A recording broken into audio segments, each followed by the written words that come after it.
Cookery சேனலை பார்த்து யார் வேணாலும் சமையல் பண்ணலாம். ஆனா சுவையான சமையல் பண்றது எப்படி? நான் இதயம் நல்லெண்ணெயில சமையல் பண்றேன். ஆஹா ஓஹோன்னு பாராட்டுறாங்க. நீங்களும் இதயம் நல்லெண்ணெயில சமையல் பண்ணுங்க, பாராட்ட வாங்குங்க. தினம் தோறும் வாங்குவே இதயம் இதயம். உங்களை இன்று சந்திப்பதில் எனக்கு மிக்க மகிழ்ச்சி. நல்லா இருக்கீங்களா? என்னம்மா நல்லா இருக்கீங்களாமா?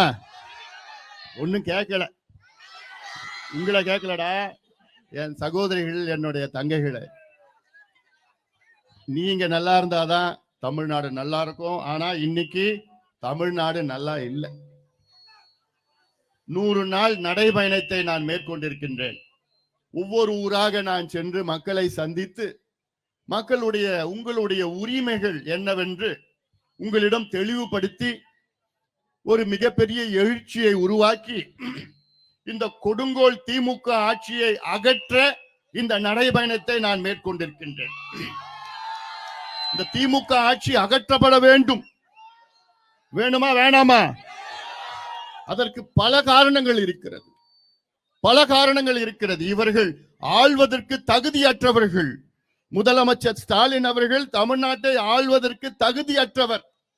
அவருடன் இருக்கின்ற அத்துணை அமைச்சர்களும் இவர்கள் ஆட்சி கொடுங்கோல் மக்கள் விரோத ஆட்சி, பெண்களுக்கு எதிரான ஆட்சி, சாராய ஆட்சி, கஞ்சா ஆட்சி.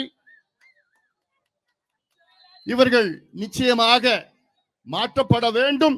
அந்த நோக்கம்தான் என்னுடைய நோக்கம், இந்த நடைபயணத்தினுடைய நோக்கம். இங்க நான் உங்ககிட்ட ஓட்டு கேட்க வரல. நான் வந்த நோக்கம் திமுக ஆட்சியை அகற்ற வேண்டும். கடந்த முறை நீங்கள் தவறு செய்து விட்டீர்கள். தமிழக மக்கள் கடந்த தேர்தலிலே மிகப்பெரிய தவறு. திமுகவை ஆட்சியில் அமர்த்திய தமிழக மக்கள் அடுத்த தேர்தலில் முக்கியமான முடிவு இது. வருகின்ற சட்டமன்ற தேர்தல் இன்னும் 6 மாதத்திலே தேர்தல். இந்த தேர்தலில் யார் வர வேண்டும் என்பதை விட யார் வரக்கூடாது என்ற முடிவெடுங்கள். இன்றைக்கு நீங்க முடிவெடுக்கணும். யார் வரணும்னு அதுக்கப்புறம் பார்த்துக்கலாம். யார் வரக்கூடாது என்ற முடிவை இன்று நீங்கள் எடுக்க வேண்டும். யார் வரக்கூடாது?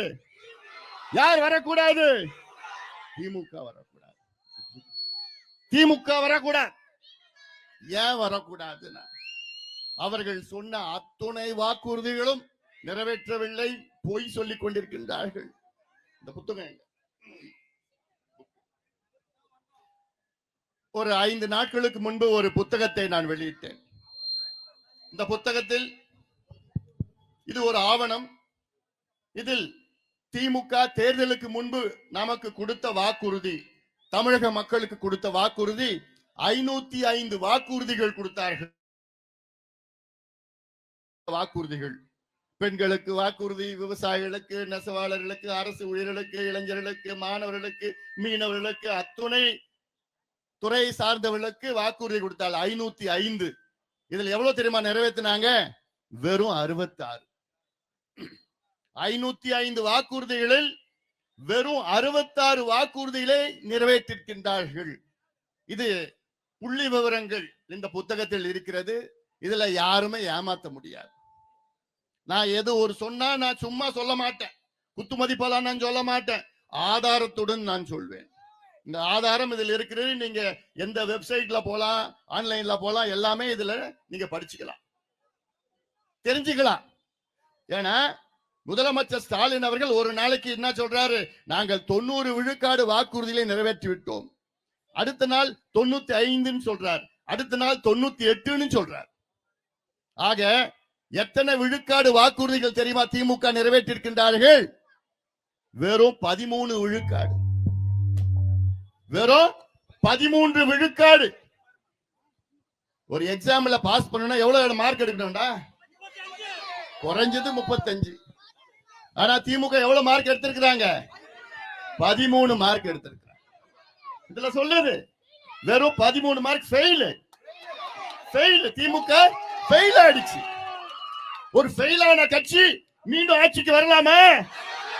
முடியாது. அவங்களால முடியாது, கொடுக்க கூடாது. நீங்க அந்த வாக்குறுதி கொடுக்க கூடாது, ஓட்ட போட கூடாது. ஃபெயிலான திமுக, வெறும் 13 மார்க் எடுத்த திமுகவை வீட்டுக்கு அனுப்புவோம். செய்றீங்களாமா? உங்களோட அவங்க தான் முக்கியம். என்னுடைய தாய்மார்கள், பெண்கள், நீங்க நினைச்சு பாருங்க. நான் ஏதோ வீம்புக்குன்னு நான் சொல்லல. நான் டாக்டர் படிப்பு படிச்சிருக்கிறேன். எனக்கு தெரியும் என்ன நடக்குதுன்னு தெரியும். இவங்க தான் மறுபடியும் சாராயத்தை தமிழ்நாட்டுக்கு அறிமுகப்படுத்தினாங்க. மறுபடியும் 40-50 ஆண்டுகள் சாராயம் இல்லாத தமிழ்நாட்டை கலைஞர் ஆட்சியில மீண்டும் கொண்டு வந்தாங்க. சாராய கடையை கொண்டு வந்தாங்க. அப்பதுல இருந்து 3 தலைமுறைகளை நாசப்படுத்திட்டாங்க. ஆனா அதை விட மோசமா இப்ப நடக்குது. இதில் தமிழ்நாட்டுள்ள அனைத்து பெண்கள், தாய்மார்கள், பெற்றோர்கள், நான் சொன்னதை நீங்க தயவு செய்து கேளுங்க. நான் சொல்றது மிக மிக முக்கியமானது. நான் சொல்றேன், சாராயத்தை விட, மதுவை விட மிக மோசமான ஒரு கலாச்சாரம் தமிழ்நாட்டில் இன்று இந்த ஆட்சியிலே நிலவுகிறது. என்ன கலாச்சாரம்? கஞ்சா, போதை பொருள், போதை ஊசி, போதை பவுடர், போதை மாத்திரை, போதை எண்ணெய். ஏமா, இது போன்று இந்தியாவிலே வேற எந்த மாநிலத்திலும் இந்த சூழல் இல்ல. தமிழ்நாட்டில் இருக்கு. காரணம், இதற்கு முழு காரணம் யாருன்னா ஸ்டாலின், முதலமைச்சர் ஸ்டாலின் அவர்கள். இதெல்லாம் நீங்கள் சிந்தித்து பாருங்கள். ஏன்னா இது உங்கள் பிள்ளைகள், உங்கள் பேர பிள்ளைகளுடைய எதிர்காலம். இது ஒரு மருத்துவனா நான் சொல்றேன், ஒரு டாக்டரா நான் சொல்றேன். ஏன்னா இதெல்லாம் அவங்கள பாதிச்சா அவங்க வாழ்க்கையே முடிஞ்சு போச்சு. இந்த தப்பை நீங்க கடந்த தேர்தலில் நீங்க செய்தீர்கள். மீண்டும் இந்த தவறை தயவு செய்து செய்யாதீர்கள். கடந்த 3 தேர்தலிலும் திமுகவுக்கு நீங்கள் வாக்களித்தீர்கள். 2019 நாடாளுமன்ற தேர்தலில் 40க்கு 39 கொடுத்தீர்கள். சட்டமன்ற தேர்தலில் அவர்கள் ஆட்சிக்கு வர வைத்தீர்கள். மீண்டும் 2024 நாடாளுமன்ற தேர்தலில் 40க்கு 40 கொடுத்தீர்கள். 3 தேர்தலில் திமுகவுக்கு வெற்றியை கொடுத்த தமிழக மக்களே, உங்களுக்கு கிடைத்தது என்ன?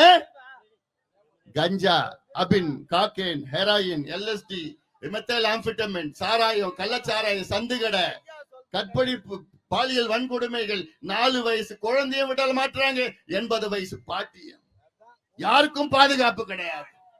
இன்னைக்கு பெற்றோர்கள், குறிப்பாக தாய்மார்கள் தன் பிள்ளைகளை பள்ளிக்கூடம் அனுப்பி, பெண் பிள்ளைகளை பள்ளிக்கூடம் அனுப்பி, ஐயோ என் பொண்ணு பத்திரமா வருமா, வேலைக்கு அனுப்பி என் பொண்ணு பத்திரமா திரும்புமா, காலேஜுக்கு அனுப்பி ஐயோ எப்ப என் பொண்ணு வரும் பத்திரமா. ஏன்னா அங்க தெருவா கஞ்சா பொட்டலம், காக்கேன், ஹெரான், பவுடர், ஊசி கீசி எங்க பார்த்தாலும் தாறுமாறா வித்துட்டு இருக்க. இது யார் தெரியுமா விக்கிறா? யார் விக்கிறா? திமுக காரங்க. இது ஏதோ நான் குருட்டா நான் சொல்லல. ஜாஃபர் சாதிக்னு ஒருத்தன், அவனை பிடிச்சாங்க 6 மாதத்துக்கு முன்பு. அவன் யாருன்னா திமுகவுடைய அயலக செயலாளர். யாரு? International secretary. திமுக உடைய அயலக செயலாளர், சாதாரண நிர்வாகி கிடையாது. அவனை பிடிச்சி விசாரணை பண்ணா 3000 கோடிக்கு தமிழ்நாட்டுல போதை மாத்திரை வித்திருக்கிறான். நிர்வாகி, முக்கிய நிர்வாகி, சினிமாலாம் தயாரிச்சிருக்கிறான். இப்படி இவங்க போதை பொருள் விற்கிறவங்களுக்கு பாதுகாப்பு கொடுக்கிறது யாரு? திமுக. அதனாலதான் நான் சொல்றேன். சரி, நம்ம ஊருக்கு வருவோம். திருவண்ணாமலை மாவட்டம், இது எப்பேற்பட்ட மாவட்டம்? இது யாருடைய மண்ணியா? இது சம்பவராயர், காடவராயர், வல்லாள மகாராஜா எல்லாம் இவங்க யாரு? நம்முடைய முன்னோர்கள். இது நம்முடைய மண்ணு. ஆனா இந்த மண்ணுல இப்போ ஒரு குறுநில மன்னர் என்று அவர்களே சொல்லிக்கிறார். யாரு? எத்திராஜுலு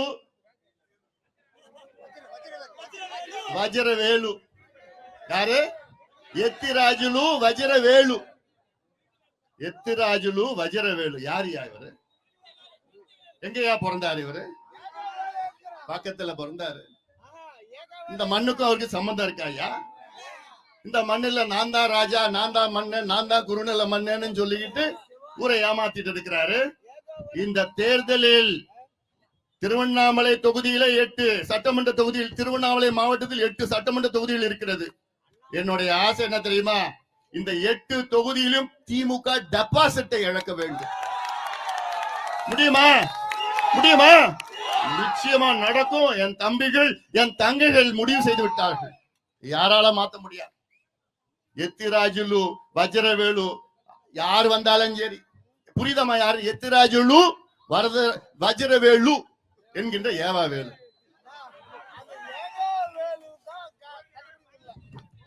நினைச்சு பாரு, எங்க இருந்தோ வந்து நம்ம மண்ணுல நம்ம மக்களை அடிமையாக்கி சாராயத்தை கொடுத்து கஞ்சாவை கொடுத்து காசை கொடுத்து நம்ம மக்களை அடிமையாக்கி விடுதலை இல்லாம செஞ்சிட்டு இருக்கிறார். இந்த தேர்தலோட உங்களுக்கு விடுதலை நான் பெற்று தருகிறேன். என் தம்பிகளே, என் தங்கைகளே, விவசாய பெருமக்களே, பெண்கள், என்னோட கடமை. இங்க பக்கத்துல வரப்ப பார்த்த நாயுடு மங்கலத்துல நம்ம அடையாளத்தை வைக்க முடியாதா? யார் யாவங்கெல்லாம் சொல்றது? அப்போ என்னையா நடக்குதுங்க? என்னையா நடக்குது? தமிழ்நாட்டிலே அதிக கஞ்சா போதை மாத்திரை விற்கிற மாவட்டம் தமிழ்நாட்டுல 38 மாவட்டம், சென்னை உட்பட. சென்னை தவிர மற்ற 37 மாவட்டத்தில் அதிக கஞ்சா விற்கிற மாவட்டம் திருவண்ணாமலை மாவட்டம். ரொம்ப மோசமாயிடுச்சு. எதுக்கியா இதுக்கெல்லாம் ஒரு மந்திரி? நீ எதுக்கியா மந்திரியா இருக்கிற இந்த மாவட்டத்துல? இந்த போலூர் தொகுதி எடுத்துக்கோ. ஏதாவது ஒரு தொழிற்சாலை, இந்த சுகர் மில்ல தவிர வேற எங்கேயாவது ஏதாவது ஒண்ணு, அதுவும் மூடிட்டானுங்க. அது காசு வரல, நிலுவையில் இருக்கு. ஆக அப்ப எதுக்கியா நீ எல்லாம் மந்திரியா இருக்கிற இந்த மாவட்டத்துக்கு? எதுக்கியா? அதுல வேற இன்னொருத்தர் என்னது, வஜ்ரவேலு கம்பன். அடுத்தது இன்னொருத்தவன் தயாரிக்கிறான். விட்டுடுவீங்களா? அவங்கள விட்டுடுவீங்களா? போதையா இவங்க, போதையா? யாரையா இவங்கெல்லாம்? யாரையா இவங்கெல்லாம்? திட்டம் போட்டுட்டு இருக்கானு இவங்கெல்லாம். அந்த திட்டத்தை முறியடிக்க வேண்டும். முடியுமா? நிச்சயமா முடியும். அது செய்தாக வேண்டும். இது நம்ம மண்ணு. யாரு? நம்ம முன்னோர்கள் சம்பராயன காடவராய வல்லாள மகாராஜா இந்த மகா திருவண்ணாமலை கோயில் அங்க கட்டி கொடுத்தது வல்லாள மகாராஜா. அப்படிப்பட்ட நம்ம மண்ண எத்திராஜுலு வஜ்ரவேலு இவர் வந்து மன்னரா நினைச்சிட்டு இருக்கிறார். இவர் தெரியும், தேர்தல் மூட்டை மூட்டையா எடுத்துட்டு வருவார். அதான் தெரியுது பாருல, நான் சொல்ல முடியாது, நீ சொல்லலாம். மனசுல எவ்வளவு சொல்லணும்னு இருக்குது. இன்னைக்கு காலையில அங்க போன நந்தன் கால்வாய் திட்டம்னு அங்க போய் பார்த்தேன். அங்க கீரன் ஒரு தடுப்பணைன்னு ஒண்ணு இருக்கு. அங்க கவுட்டி மலையில இருந்து தண்ணி வருது. அந்த ஆத்துல கீரனூர்ல தடுப்பணை கட்டிட்டு அங்க இருந்து ஒரு வாய்க்கால் மூலமா நந்தன் கால்வாய். எவ்வளவு நாள் கோரிக்கை நம்ம மக்கள்? 90 ஆண்டுகள். 1938 39 அப்ப ராசாத்தி சென்னை மாகாணத்தினுடைய முதலமைச்சர். அப்பத்துல இருந்து கோரிக்கை இன்னைக்கு வரைக்கும் நிறைவேற்றலனா எதுக்கெல்லாம் இவங்க எல்லாம் ஆட்சி செய்யறாங்க? எதுக்கியா ஒரு மந்திரி, ஒரு ஆட்சி, ஒரு திமுக, ஒரு கட்சி, ஒரு நிர்வாகம்? கேடுகட்ட ஆட்சியா? கேடுகட்ட ஆட்சி. இதெல்லாம் தூக்கி எறியுங்கள். அந்த ஆட்சி எறிங்க, தூக்கி எறியுங்கள். ஏமாத்தி ஏமாத்தி ஏமாத்தி. இவங்க சமூக நீதிக்கும் திமுகவுக்கும் ஏதாவது சம்பந்தம் இருக்கா? எள்ளளவும் சம்பந்தம் கிடையாதுயா. திமுகவுக்கும் சமூக நீதிக்கும் எந்த சம்பந்தம் கிடையாது. இன்னும் சொல்ல போனா திமுக சமூக நீதியின் விரோதி, சமூக நீதியின் துரோகி. முதலமைச்சர் ஸ்டாலின் அவர்கள் சமூக நீதியின் துரோகி. இது எங்க வேணா நான் பேசுவையா. நான் விவாதத்துக்கு நான் கூப்பிட்டு கிட்டத்தட்ட வரமாட்டானுங்க. ஏன்னா அவங்களால பேச முடியாது. எல்லாமே இந்த புத்தகத்துல இருக்கு. எல்லாம் இந்த புத்தகத்துல இருக்கு. இந்த புத்தகம் வெளியிட்டு நாங்க 5 நாள் ஆகுது. 5 நாள்ல இதை மறுக்கிறதுக்கு யாராவது திமுக காரங்க வாங்கன்னு நான் கேட்டேன். இன்னைக்கு வரைக்கும் வர முடியாது. எல்லாமே புட்டு வச்சிருக்கிறேன். இந்த புத்தகத்துல வச்சிருக்கிறேன். யார் ஏமாத்திரிக்க? சும்மா வந்து நீங்க சொன்னீங்கன்னா அது நம்ம மக்கள் நம்பிடுவாங்களா? அதெல்லாம் அந்த காலம். இந்த காலத்துல என் தம்பிகள் தங்கைகள் எல்லாம் போன் வச்சுக்கிறான். டப்பு நடிச்சிட்டு இருக்கிறாங்க. விவரமா இருக்கிறான். அதனால இதையெல்லாம் நீங்கள் சிந்தித்து பாருங்கள், சிந்தித்து பாருங்கள். எவ்வளவு மோசமான ஒரு சூழல் இந்த மாவட்டத்தில் இருக்கிறது. இந்த மாவட்டத்தை பிரிக்கணும்னு நீண்ட காலம் இந்த மாவட்டத்தின் மக்களுடைய கோரிக்கை. இந்த மாவட்டம் 2ஆ பிரியுங்க. நிர்வாகம் இன்னும் நல்லா சுலபமா இருக்கும், ஏதுவா இருக்கும். இப்ப திருவண்ணாமலை மாவட்டத்து வடக்கு பெரிய மாவட்டமா இருந்தது வேலூர் மாவட்டம். இன்னைக்கு வேலூர் மாவட்டம், ராணிப்பேட்டை மாவட்டம், வேலூர் மாவட்டம், திருப்பத்தூர் மாவட்டம் 3ஆ பிரிச்சாச்சு. திருவண்ணாமலையில தெற்கு விழுப்புரம் மாவட்டம், விழுப்புரம் மாவட்டம், கள்ளக்குறிச்சி மாவட்டம் பிரிச்சாச்சு.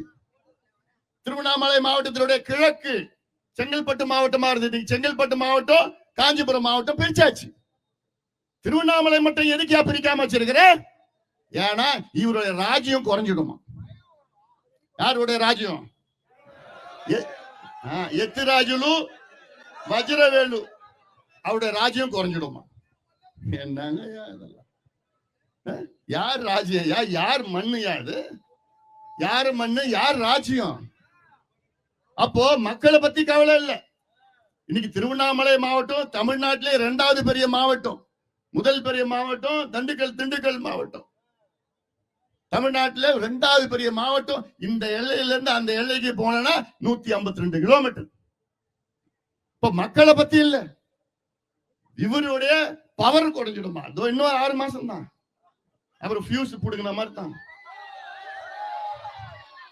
நான் சொல்றேன், இந்த திருவண்ணாமலை மாவட்டத்தில் 8 தொகுதியிலும் திமுக டெபாசிட் போனோம். அதற்கு நீங்கள் உறுதி அளிக்க வேணும். என் தம்பிகள், தங்கைகள், விவசாய பெருமக்கள், வியாபார பெருமக்கள், எல்லா தரப்பு மக்களும் ஏமாத்திட்டாங்க. எல்லா தரப்பு மக்களும் ஏமாத்திட்டாங்க. சாதாரணமா கிடையாது. அதனால இதையெல்லாம் நீங்கள் சிந்தித்து பாருங்கள். 1,30,00,000 படித்த இளைஞர்கள் வேலை இல்லாமல் இருக்கின்றார்கள் தமிழ்நாட்டில். 1,30,00,000 இளைஞர்கள். இந்தியாவில் அப்படி அவ்வளவு எந்த ஊர்லயும் இந்த நிலையில இல்லை. நாங்கள் ஆட்சிக்கு வந்தால் இதுல போட்டிருக்கு, நாங்கள் ஆட்சிக்கு வந்தால் தமிழ்நாட்டில் தொழிற்சாலைகளில் 75 விழுக்காடு வேலை வாய்ப்பு உள்ளூர் இளைஞர்களுக்கு நாங்கள் வழங்க சட்டம் கொண்டு வருவோம் என்று சொன்ன பொய்யான வாக்குறுதி. வாக்குறுதி நிறைவேற்றினாங்களா? இல்ல. அந்த சட்டம் மட்டும் வந்ததுன்னா இந்நேரம் இந்த பிள்ளைங்க எல்லாம் வேலைக்கு போகும். வேலைக்கு போனா இது போன்ற வீணாக அங்கங்கே சுத்திட்டு இருக்க மாட்டான். தேவையில்லாம அந்த மது பழக்கத்துக்கோ கஞ்சாவுக்கோ அடிமை ஆக மாட்டான். அவன் வேலைக்கு போயிட்டு வருவான். வேலை இல்லாத காரணத்தால் தான் இதெல்லாம் பழக்கத்துக்கு போய் அடிமையாகி மாற்று திசையில் அவன் வாழ்க்கையை நாசமாகி கொண்டிருக்கிறது. காரணம் யாரு? முதலமைச்சர் ஸ்டாலின். இப்போதான் இதுக்கு போயிருக்காரு, ஜெர்மனி போயிருக்கிறார். நேற்று தான் போனார். போறதுக்கு முன்னாடி அது ஒரு புழுகு. என்ன புழுகு? எதுக்கு ஜெர்மனி போனார்னா முதலீடு இருக்க, சுற்றுப்பயணமா. இது சுற்றுப்பயணம் கிடையாது, சுற்றுலா பயணம், டூரிஸ்ட். ஜெர்மனி போயிட்டு அப்புறம் இங்கிலாந்து போறார். அதுக்கு சொல்லிட்டு போறாரு, தமிழ்நாட்டுல 10,62,000 கோடிக்கு முதலீடு நடந்திருக்கிறது என்று. அதுலயும் நான் புட்டு வச்சிருக்கிறேன். அதுக்கு இன்னொரு புத்தகம் போட போறேன். அதுல 10% தான் முதலீடு நடந்திருக்கு. அதுலயும் தெளிவா நான் சொல்லி இருக்கிறேன். இனி திமுகவை விரட்டி ஆட்சியை விட்டு அகற்ற வேண்டும். காலம் நேரம் வந்து விட்டது. அதற்கு தான் நான் மீண்டும் சொல்றேன், தமிழ்நாட்டில் உள்ள அத்துணை விவசாயிகளும் உங்கள் பாதங்களை தொட்டு நான் கேட்கின்றேன்.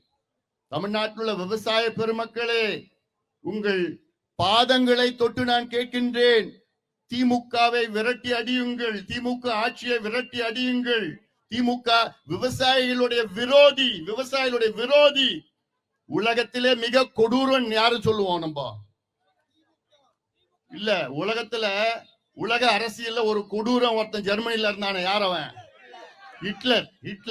அப்படிப்பட்ட ஹிட்லர் கூட விவசாயிகளை கொடுமைப்படுத்தல, விவசாயிகளை ஜெயில அடைக்கல. ஆனா நம்பூர் ஹிட்லரு விவசாயிகளை குண்டர் சட்டத்துல போட்டார். யாரு? மு.க. ஸ்டாலின் அவர்கள். எவ்வளவு ஒரு கொடுமையானது! நமக்கு சோறு போடுகின்ற கடவுள் விவசாயிகள். அப்படிப்பட்ட விவசாயிகளை 7 பேரை குண்டர் சட்டத்துல மன்னிக்கவே கூடாது. குண்டர் சட்டத்துல யாருமா போடுவா? கஞ்சா விக்கிறவனை போடுவாங்க, சாராயம் விற்கிறவன், கள்ள சாராயம் விற்கிறவன், கற்பனை விற்கிறவன், பாலியல் கொடுமை, அரிசி கடத்துறவன், மணல் கடத்துறவன், கொலை செய்யறவன், கொள்ளடிக்கிறவன், இவங்களதான் குண்டர் சட்டத்துல போடுவாங்க. ஆனால் மு.க. ஸ்டாலின் அவர்கள் யார போட்டார் குண்டர் சட்டத்துல? நமக்கு சோறு போடுகிற கடவுள் விவசாயிகளை 7 பேரை குண்டர் சட்டத்துல போட்ட ஸ்டாலின் அவர்களுடைய ஆட்சியை தூக்கி எறிய வேண்டும். நேரம் வந்து விட்டது அதற்கு. அதெல்லாம் நான் சொல்றேன், விவசாய பெருமக்கள், இதெல்லாம் நீங்க மறக்காதீங்க. மன்னிக்க கூடாது இந்த திமுகவை. அதற்கு நீங்கள் எல்லோரும் ஒன்று சேருங்கள், ஒன்று சேருங்கள். நம்ம கேட்டோம், என்னையா கேட்டோம்? இந்த பிள்ளைங்களுக்கு படிப்பு வேணும், பிள்ளைங்களுக்கு வேலை வேணும்னு கேட்டோம். இதற்கு நம்முடைய மரினமான காவலர், சமூக நீதி போராளி மருத்துவர் ஐயா அவர்கள் 46 ஆண்டு கால போராடி வருகிறார்கள். இடஒதுக்கீடு வேண்டும் என்று இந்த சமுதாயத்தில் என்னையா இன்னைக்கு உச்ச நீதிமன்றம் தீர்ப்பு வழங்கி கிட்டத்தட்ட 1250 நாட்கள் ஆகிறது. 1250 நாட்களுக்கு பிறகும் வன்னியர்களுக்கு நாங்கள் இடஒதுக்கீடு கொடுக்க மாட்டோம் என்று அழுத்தம் திருத்தமாக சொல்லுகின்ற ஸ்டாலின் அவர்கள், இதுவாயா சமூக நீதி? உச்ச நீதிமன்றம் தீர்ப்பு தெளிவாக சொல்லியிருக்கிறது. எவ்வளவு நாளுக்கு முன்பு? 1250 நாட்களுக்கு முன்பு தமிழ்நாட்டிலே வன்னியர்களுக்கு நீங்கள் உள்ஒதுக்கீடு கொடுக்க எந்த தடையும் கிடையாது, தாராளமா கொடுங்கள். என்ன தரவுகளை சேகரித்து, டேட்டா சேகரித்து நியாயப்படுத்தி கொடுங்கள், அவ்வளவுதான். இதற்கு சாதிவாரி கணக்கெடுப்பு நடத்தி கொடுங்கலாம் சொல்லல. தரவுகள் எங்க இருக்கு? கம்ப்யூட்டர்ல இருக்கு. கம்ப்யூட்டர் தட்டினா அந்த டேட்டா அப்படியே விழும். 2 நாள் 3 நாள் அதிகபட்சம் ஆகும். ஆனால் 1250 நாட்கள் ஆகியும் இன்னும் இந்த மக்களுக்கு இடஒதுக்கீடு உள்ஒதுக்கீடு கொடுக்க துப்பில்லாத ஸ்டாலின் அவர்களே, நிச்சயமாக வருகின்ற தேர்தலில் ஒட்டுமொத்தம் இந்த சமுதாயத்தில் உள்ள அத்தனை பேரும் உங்களை புறக்கணிப்பார்கள். ஒரு ஓட்டு கூட இந்த சமுதாயத்தில் உனக்கு வராது, வரக்கூடாது. எவ்வளவு வன்மம், எவ்வளவு வன்மம்! இதுக்கு மேல என்னையா வேணும் உங்களுக்கு? உச்ச நீதிமன்றம் தீர்ப்பு, இதுக்கு மேல எந்த மேல்முறையீடும் கிடையாது. அப்படிப்பட்ட உச்ச நீதி நேரம் ஆயிடுச்சா? அடுத்தது பெண்ணத்தூர் போனோம், அடுத்தது மாதிரி பெண்ணத்தூர்ல வச்சிருக்கிறாங்க. அதனால இதெல்லாம் நீங்கள் சிந்தித்து, ஏன்னா இது சாதாரணமா என்னையா கேட்டோம் நம்ம. எங்களுக்கு இந்த 10% எல்லாம் இல்ல. இந்த கேக்குற 10 இல்லடா, 15 10 விட்டுடு, 15. அதுக்குதான் நான் சொல்லிட்டு இருக்கிறோம். கணக்கெடுப்பு நடத்தியா? கணக்கெடுப்பு நடத்தி எந்தெந்த சமுதாய மக்கள் எவ்வளவு மக்கள் தொகையில இருக்கிறாங்க, எவ்வளவு சமூக பிந்தனை நிலையில் இருக்கிறாங்க, எல்லாத்தையும் எக்ஸ்ட்ராபுலேட் பண்ணிட்டு கொடு, எல்லாத்துக்கும் கொடு. வன்னியர்களுக்கு மட்டும் கிடையாது, வன்னியர் போன்று இருக்கின்ற அத்துணை சமுதாயங்களுக்கும் தனித்தனியா கொடு. உள்ஒதுக்கீடு, தனி ஒதுக்கீடு, வேலை வாய்ப்பு, கடனை கொடு, படிப்பு வை, எல்லாமே கொடு. தொழில் செய்யறதுக்கு கடனை கொடு, வீடு கட்டி கொடு, எல்லாம் பண்ணு. ஆனா அது எப்படி பண்ணுவ? கணக்கெடுப்பு நடத்தினா தெரியும். அதுதான் ஏன் நாங்க சொல்லிட்டு வரோம், அதே நாங்க சொல்லிட்டு வரோம். அதை கணக்கெடுப்பு நடத்த துப்பு இல்லாத ஒரு ஆட்சி நடக்குதுங்க. இதுக்கு மேல ஏதாவது துப்பணுமா? அசிங்கமா இருக்கு, அசிங்கமா இருக்கிறேன். அதெல்லாம் செய்ய. ஏன்னா ஒன்னும் பேச பேச அவ்வளவு கோபமா இருக்கு.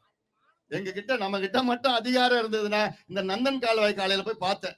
அவ்வளோ விவசாயிகள், அவ்வளோ போராட்டம். எனக்கு சாதாரண ஒரு திட்டம் யாது, சாதாரண ஒரு திட்டம். ஒரு 300-400 கோடி அரசாங்கம் 4,40,000 கோடிக்கு பட்ஜெட்டை போடுறான். தமிழ்நாடு அரசு கிட்டத்தட்ட 4.5 லட்சம் கோடிக்கு பட்ஜெட்டை போடுற தமிழ்நாடு அரசு இந்த நந்தன் கால்வாய் திட்டம் 90 வருஷம் கோரிக்கை ஒரு 400 கோடி ஒதுக்கீடு செய்து, அது நிதி ஒதுக்கீடு செய்த திட்டத்தை நிறைவேற்ற துப்பு இல்லாத ஒரு அரசு. இதற்கு எலெக்ஷன் வந்ததுன்னா உடனே பாட்டு பாடுவானுங்க எல்லாம் வந்து, நந்தன் கால்வாய் நந்தன் கால்வாய்னு.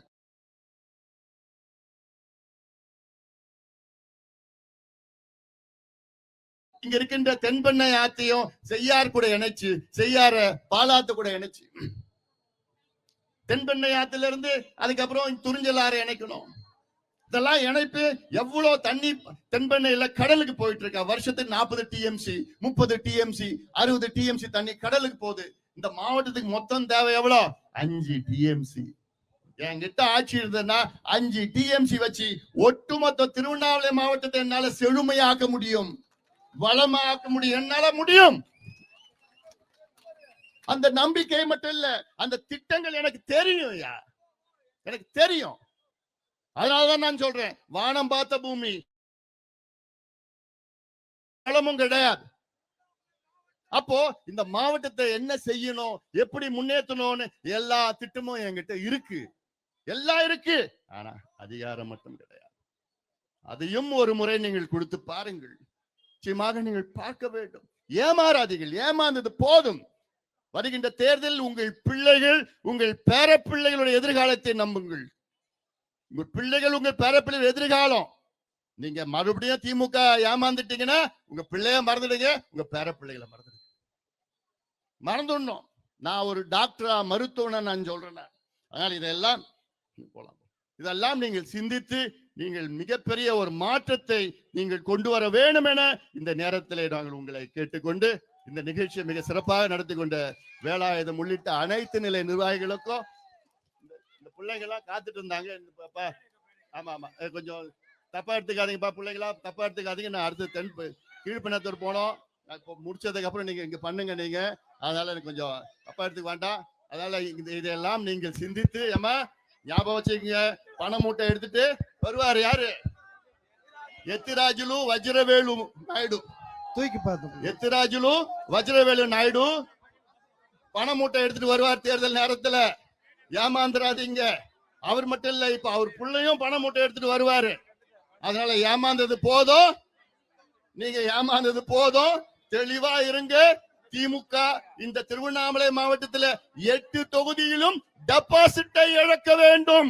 அதற்கு எல்லோரும் சேர்ந்து ஒத்துழைக்க வேண்டும் என்று இந்த நேரத்தில் உங்களை கேட்டுக்கொண்டு, நாம் உரிமைகளை நாம் மீட்டெடுப்போம். திமுக ஆட்சியை அகற்றுவோம். திமுக ஆட்சியை அகற்றுவோம். நாம் உரிமைகளை மீட்டெடுப்போம். நன்றி.